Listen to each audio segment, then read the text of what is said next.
ہم لعنت بھیجتے ہیں فرقہ واریت پر، امت کو تباہ کرتے ہیں وہ لوگ جو فرقہ واریت پیدا کرتے ہیں. لیکن آپ کو بتاؤں، جس جماعت سے آپ کا تعلق ہے نا، اس جماعت کی امت مسلمہ کو ضرورت ہے. قیامت بھی 10 محرم کو ہی آئے گی، جمعے کا دن ہوگا.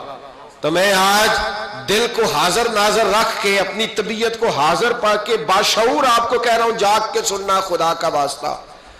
آپ اس جماعت سے تعلق رکھتے ہیں، اگر کافر کے سامنے اسلام کا کوئی چہرہ پیش ہو سکتا ہے تو صرف سنی کا چہرہ پیش ہو سکتا ہے. ختم ہو گئی بات.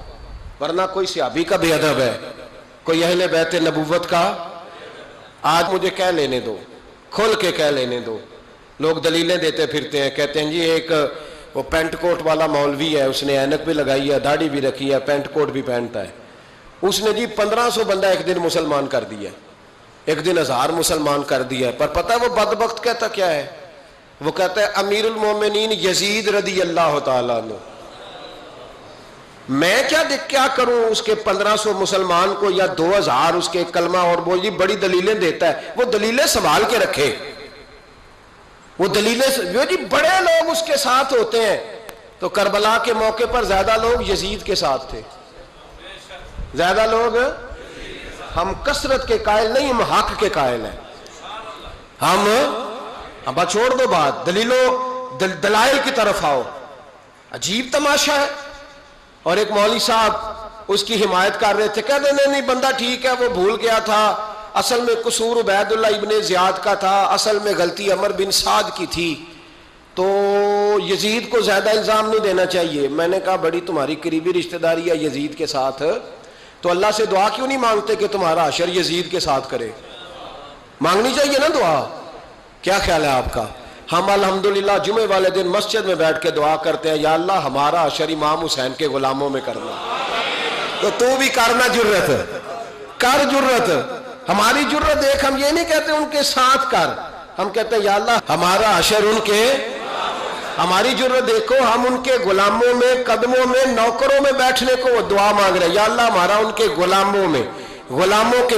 تو بھی جرت کر دلیری، کر جرت، کہ یا اللہ میرا حشر یزید کے ساتھ کر دلیری. اگر اتنا ہی اچھا تھا تو بے شرمو اتنا ظلم نہ کرو، اتنی زیادتی، اتنا ظلم نہ کرو.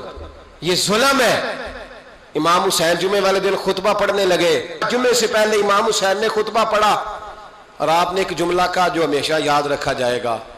آپ نے فرمایا یزید کو جا کے بتا دو کہ مجھ جیسا تجھ جیسے کی بیعت نہیں کر سکتا.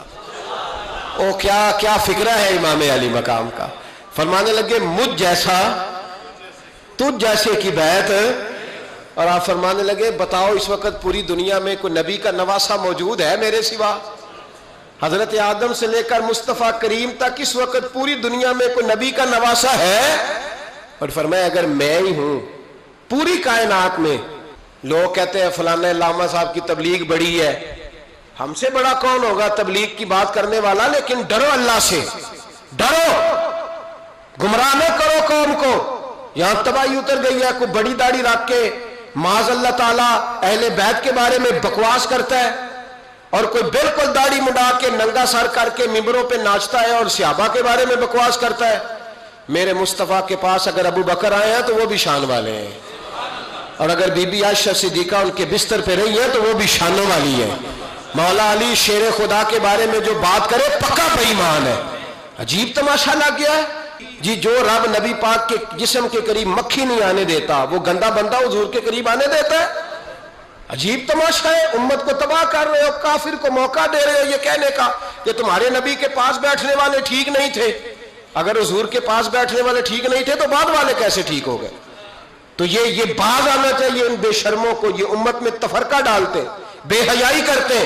سنو اور یاد رکھو، حضرت امام حسین نے خطبہ پڑھا نا جب جمعے والے دن، فرمایا مجھے پہچانو تو میں کون ہوں؟ تو عمر بن سعد بولا، پکے نمازی بولے. عمر بن سعد کہنے لگا حسین جلدی کر، ہمارا جمعہ لیٹ ہو رہا ہے. بلے ہو نمازیو، جلدی کر ہمارا. آئے ہائے کیا نماز ہے. یعنی نبی پاک کے نواسے کو شہید کریں گے اور شہادت کے بعد جمعہ پڑھیں گے اور نماز میں کہیں گے اللہم صلی علی محمد و علی. آل محمد، ان کو شہید کر کے قتل کر کے جمعے کا خطبہ دیا جا رہا ہے اور نماز پڑھی جا رہی، اللہم صلی علی محمد وعلی۔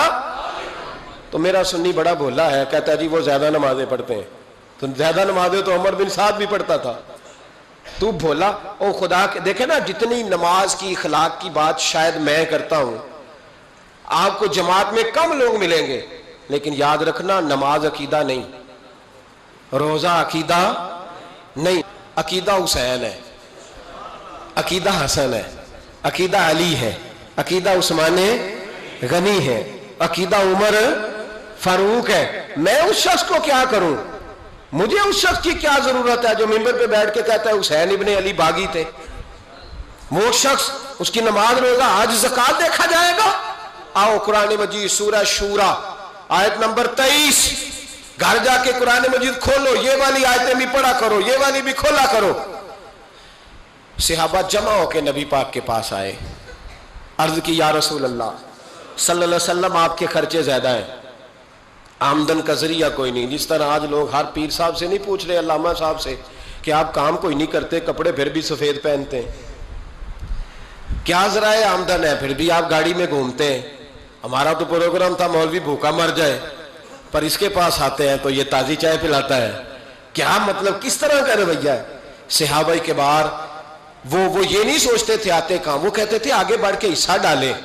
وہ سارے آگے بڑھے، کہا یا رسول اللہ صلی اللہ علیہ وسلم، اخراجات زیادہ ہیں، ذرائع آمدن بظاہر کوئی نہیں، نذرانوں پہ اعتراض نہ کیا کرو، نذرانہ دینا نبی پاک کی سنت ہے، نذرانہ قبول کر لینا نبی پاک کی، بولو، حضور کی سنت ہے۔ تو صحابہ جمع ہو کے آئے، ایک جگہ پہ میٹنگ کی، کہا تھوڑے سے پیسے ہر مہینے پیش کریں گے۔ تو حضور سے بات کون کرے گا پیسوں کی؟ کہا ہم نے نہیں کرنی، نبی پاک کے چچا جناب عباس کریں گے۔ حضرت عباس رضی اللہ تعالیٰ عنہ کے ذمے لگایا گیا، جناب عباس آئے، حضرت عباس رضی اللہ تعالیٰ عنہ پیسے لے کے آئے، اور سیانے بندے تھے، انہوں نے بڑی سمجھداری والی، عقل مندی والی بات چھیڑی۔